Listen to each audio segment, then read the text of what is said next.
Ayan mga idol, dahil naglilinis kami dito kasi wala pang ganong project. Sayang na ano nung kasama namin yung yung pugad eh. Na ano nila eh. Oy, sino ba nakaano ng pugad? Pugad ng ibon. Ha? Idol, mga idol, sino ba nakaano ng pugad ng ibon? Bakit? Ayan oh, iba yung itlog niya oh. Tatlo pa naman, sayang. Ayan oh. Iba yung itlog.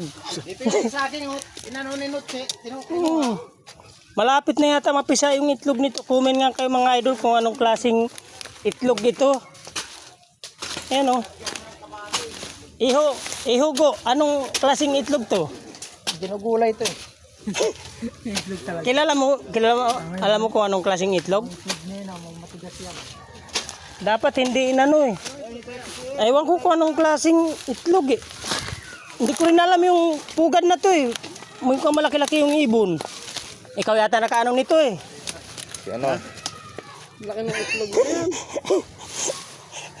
Ayun, 3 piraso mga idol.